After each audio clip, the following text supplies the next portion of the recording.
क्या समानता सिर्फ एक खोखला वादा है? अक्सर हम सुनते हैं कि सबको बराबर का अवसर मिलना चाहिए, लेकिन क्या ये सच में होता है? इस सवाल का जवाब जानने के लिए हमें पहले ये समझना होगा कि समानता का असली अर्थ क्या है। ये शब्द सुनने में जितना सिंपल है, उसकी गहराई उतनी ही ज्यादा है। चलिए एक छोटी सी रियल लाइफ कहानी के जरिए समझते हैं कि हमारे समाज में समानता किस तरह से अनुपस्थित है। एक छोटे से गांव की बात है जहां दो परिवार रहते थे। उसमें से एक अमीर परिवार था और वहीं दूसरा परिवार गरीब परिवार था। गरीब परिवार के पास रोटी, कपड़ा और मकान की समस्या थी, जबकि अमीर परिवार के पास सब कुछ था। गांव में एक ही स्कूल था जहां दोनों परिवारों के बच्चे पढ़ते थे, लेकिन यहाँ भी समानता का अभाव साफ नजर आता था। अमीर बच्चे स्कूल में नए और चमकदार यूनिफॉर्म्स में आते थे। उनके पास नए बुक्स और पर्सनल ट्यूटर्स थे जो उनकी पढ़ाई में मदद करते थे। वहीं गरीब परिवार के बच्चे पुरानी और फटी यूनिफॉर्म्स में स्कूल आते थे और उनके पास ना तो नए बुक्स होती थी और ना ही किसी तरह की कोई मदद। जब एग्जाम्स का रिजल्ट आता तो ये अंतर और भी साफ स्पष्ट हो जाता था। अमीर बच्चे एग्जाम्स में अच्छे मार्क्स लाते, जबकि गरीब बच्चे पीछे रह जाते। एक दिन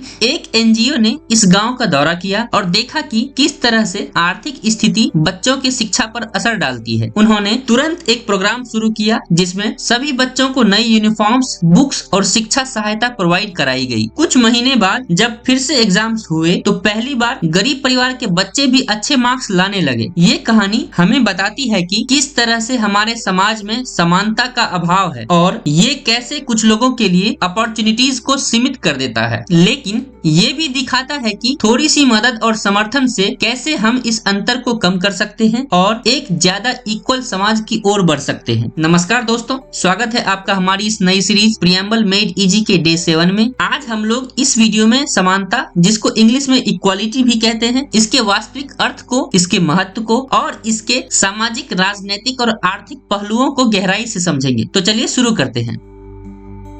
इक्वालिटी का मतलब होता है कि समाज के किसी भी हिस्से को कोई विशेष सुविधाएं ना मिले और हर व्यक्ति को बिना किसी भेदभाव के उचित अवसर प्रदान किए जाएं। इसका अर्थ है कि चाहे कोई व्यक्ति किसी भी जाति, धर्म, लिंग या सामाजिक या आर्थिक स्थिति से क्यों ना हो, उसको जरूरी सुविधाएं और मौके मिलने चाहिए जो उसकी योग्यता और मेहनत के अनुसार हो। इस कॉन्टेक्स्ट में भारत के प्रियम्बल के अनुसार हर भारतीय नागरिक को इक्वालिटी ऑफ स्टेटस और इक्वालिटी ऑफ अपॉर्चुनिटी दिया गया है। इक्वालिटी ऑफ स्टेटस का मतलब है कि समाज के हर व्यक्ति बराबर हैं और सभी को बिना किसी भेदभाव के एक जैसा सम्मान और दर्जा मिलेगा। इक्वालिटी ऑफ अपॉर्चुनिटी का मतलब है कि हर व्यक्ति को उनकी शिक्षा, नौकरी और अन्य महत्वपूर्ण अवसरों में बराबरी से मौके मिलने चाहिए। इक्वालिटी ये भी कहता है कि किसी को भी उसके बैकग्राउंड के आधार पर कमजोर न समझा जाए या उसके साथ भेदभाव न किया जाए। इस प्रकार समानता या इक्वालिटी की अवधारणा हर व्यक्ति को समान अधिकार और अवसर प्रदान करने की बात करता है, जिससे कि सभी लोग अपनी पूरी क्षमताओं का सही तरीके से उपयोग कर सके और समाज में बराबरी से हिस्सा ले सके। चलिए इक्वालिटी के इन कॉन्सेप्ट्स को एक रियल लाइफ एग्जांपल से समझते हैं। एक छोटे से शहर में गीता नाम की एक महिला थी जो एक सफाई कर्मचारी के रूप में काम करती थी। उसका बेटा राहुल एक इंटेलिजेंट स्टूडेंट था। स्कूल में राहुल ने अपने एकेडमिक्स में बहुत ही उत्कृष्ट प्रदर्शन किया था और इंजीनियरिंग कॉलेज में एडमिशन लेने का सपना देखा था, लेकिन गीता की आर्थिक स्थिति राहुल को उसके सपने तक पहुंचने में बड़ी बाधा बन रही थी। राहुल के पास टैलेंट तो था,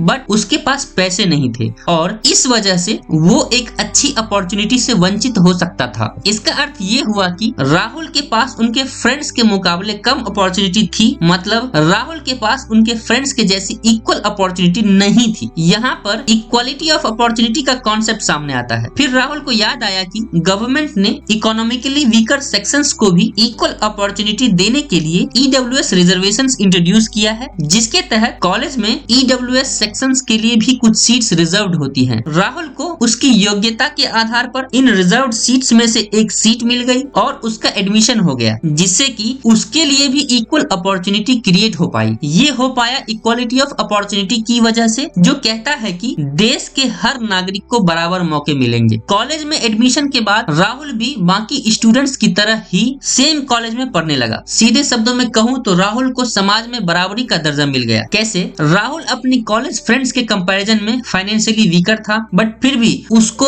उसके फ्रेंड्स के जैसे ही सेम एजुकेशन मिल रही थी। ये इक्वालिटी ऑफ स्टेटस का जीता जागता उदाहरण है, जहां एक सफाई कर्मचारी को भी उसके पुअर फाइनेंशियल कंडीशन होने के बावजूद समाज में वो दर्जा मिला कि देखो गीता का लड़का भी उस टॉप कॉलेज में पढ़ता है जहां जमींदार के बेटे लोग पढ़ते हैं। आगे चलकर राहुल ने कॉलेज टॉप किया। कॉलेज के एनुअल फंक्शन में सभी स्टूडेंट्स के पेरेंट्स को इनवाइट किया गया था। गीता ने देखा कि उसके गांव के जमींदार भी उसी सेम लाइन में बैठे हुए थे जहां गीता बैठी हुई थी। जो सम्मान टिपिकली रिच लोगों को ही मिला था अब तक, वो सम्मान गीता को भी मिला, और ये हो पाया इक्वालिटी ऑफ स्टेटस की वजह से ही, जो कहता है कि समाज के हर व्यक्ति बराबर हैं और सभी को बिना किसी भेदभाव के एक जैसा सम्मान और दर्जा मिलेगा। इक्वालिटी का मतलब तो हमने जान लिया, अब ये इंश्योर कैसे किया जाता है? इस सवाल का जवाब संविधान के फंडामेंटल राइट्स के माध्यम से दिया गया है, जहां इंडियन कॉन्स्टिट्यूशन के फंडामेंटल राइट्स चैप्टर में सिविक इक्वालिटी, जिसको नागरिक समानता भी कहते हैं, को सुनिश्चित करने के लिए कुछ खास प्रावधान दिए गए हैं। पहला, इक्वालिटी बिफोर द लॉ। ये प्रावधान कहता है कि कानून के सामने सभी नागरिक बराबर हैं, मतलब कि संविधान के अनुसार सभी व्यक्तियों के साथ सम्मान न्यायिक व्यवहार किया जाएगा बिना किसी भेदभाव के। इस प्रावधान से ये सुनिश्चित होता है कि सभी व्यक्ति, चाहे उनका सामाजिक या आर्थिक स्थिति कुछ भी हो, कानून के सामने एक समान है। दूसरा, prohibition of discrimination on grounds of religion, race, caste, sex और प्लेस ऑफ बर्थ। ये कहता है कि धर्म, जात, नस्ल, लिंग या जन्म स्थान के आधार पर भेदभाव नहीं किया जा सकता है। इससे ये सुनिश्चित होता है कि सभी व्यक्ति को समाज में समान व्यवहार और अधिकार मिलेगा और किसी को भी उसके सोशल या इकोनॉमिक बैकग्राउंड के आधार पर कमजोर नहीं समझा जाए। तीसरा, equality of opportunity in matters of public employment. ये कहता है कि सभी व्यक्तियों को सरकारी नौकरियों में समान अवसर प्रदान किए जाएंगे बिना किसी भेदभाव के। ये सुनिश्चित करता है कि नौकरी पाने के लिए सभी को बराबरी का मौका मिले बिना उसके सामाजिक या आर्थिक बैकग्राउंड को देखते हुए, जो कि व्यक्ति के करियर और ग्रोथ में काफी इंपॉर्टेंट रोल प्ले करता है। चौथा, अबॉलिशन ऑफ अनटचेबिलिटी। ये आर्टिकल भारत की सबसे पुरानी सामाजिक बुराई अनटचेबिलिटी या छुआछूत को समाप्त करता है। इसकी वजह से समाज में होने वाले भेदभाव को खत्म करने में मदद मिली और सभी को एक जैसा रिस्पेक्ट और अधिकार मिला। इस प्रकार से सभी के लिए इक्वालिटी और रिस्पेक्ट सुनिश्चित होता है। पांचवा,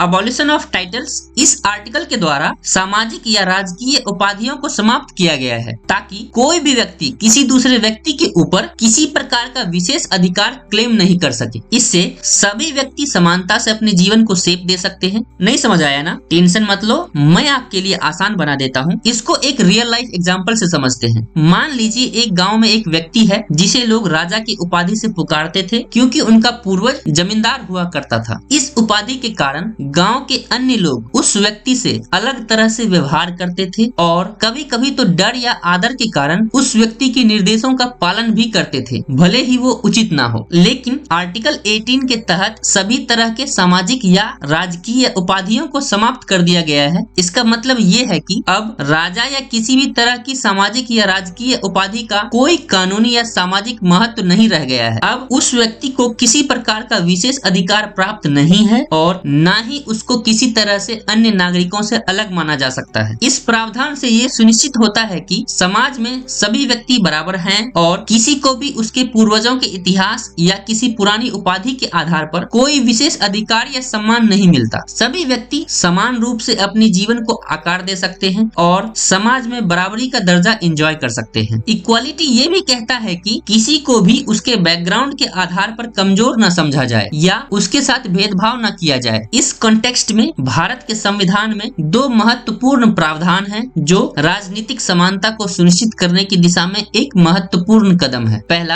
आर्टिकल 325 जो भारतीय संविधान में ये सुनिश्चित करता है कि कोई भी व्यक्ति धर्म, जाति, नस्ल या लिंग के आधार पर चुनावी सूची, जिसको इलेक्टोरल रोल भी कहते हैं, से बाहर नहीं किया जा सकता। ये सुनिश्चित करता है कि चुनाव में भाग लेने का अधिकार सभी नागरिकों को समान रूप से प्रदान प्रदान किया जाए बिना किसी भेदभाव के। इस प्रावधान से राजनीतिक समानता को बढ़ावा मिलता है, जो सभी को उनके सामाजिक या धार्मिक पहचान के बावजूद राजनीति में भाग लेने का समान अवसर प्रदान करता है। दूसरा, आर्टिकल 326 जो कहता है कि लोकसभा और राज्य विधानसभा के लिए होने वाले चुनावों में मतदान का अधिकार अडल्ट सफरेज या सार्वजनिक मताधिकार के आधार पर होगा। इसका अर्थ है कि 18 वर्ष या उससे अधिक उम्र के सभी योग्य नागरिकों को वोट डालने का अधिकार है बिना किसी एक्सक्लूजन के। इस प्रावधान से ये सुनिश्चित होता है कि राजनीतिक प्रक्रिया में सभी उम्र के योग्य नागरिकों को बराबर की भागीदारी का मौका मिलता है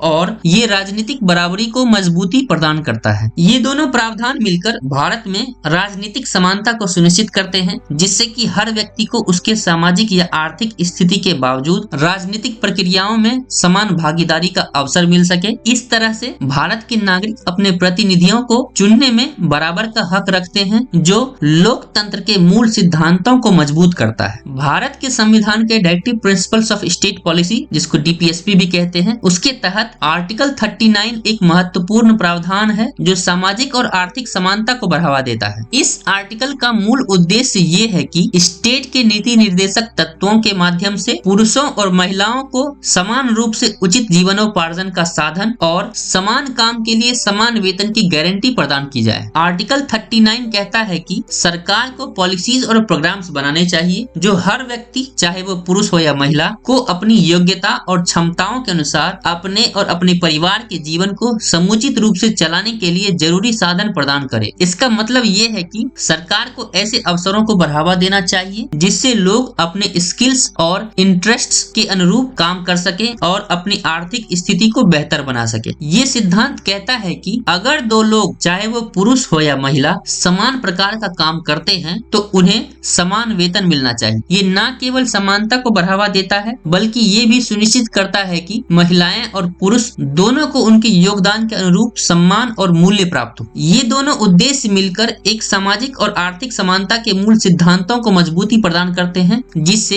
एक अधिक न्यायिक और समान समाज का निर्माण होता है। आर्टिकल 39 सरकार को ऐसे कार्यक्रमों और नीतियों को लागू करने के लिए प्रेरित करता है जो इस दिशा में मददगार साबित होते हैं, जिससे सभी नागरिकों को उनके मेहनत के अनुसार उचित पारितोषिक मिल सके। दोस्तों, आज के वीडियो में हमने समानता या इक्वालिटी के कई पहलुओं को अच्छे से समझा। हमने देखा कि किस तरह से भारत के संविधान के मूल सिद्धांतों, फंडामेंटल राइट्स और directive principles of state policy के माध्यम से हर व्यक्ति को समान अवसर और अधिकार प्रदान किए जाते हैं। ये प्रिंसिपल्स न केवल कानूनी किताबों तक सीमित है बल्कि हमारे डेली लाइफ में भी इनका गहरा असर होता है। अब जब हम समानता के इस गहरे और वास्तविक अर्थ को समझ चुके हैं तो जरूरी है कि हम इस नॉलेज को अपने आसपास के लोगों तक पहुंचाएं और इसके प्रति अवेयरनेस बढ़ाएं। आप अपने विचार कमेंट सेक्शन में शेयर कर सकते हैं और इस वीडियो को अपने दोस्तों और फैमिली के साथ शेयर करें ताकि वो भी इस इम्पोर्टेंट टॉपिक के बारे में जान सके। अगर आपको ये वीडियो इन्फॉर्मेटिव लगी हो तो प्लीज इस चैनल को सब्सक्राइब करना ना भूलें और बेल आइकन को प्रेस करें ताकि आपको फ्यूचर अपडेट्स मिलते रहें। मिलते हैं अगली वीडियो में, तब तक के लिए let's learn, let's discuss, let's augment.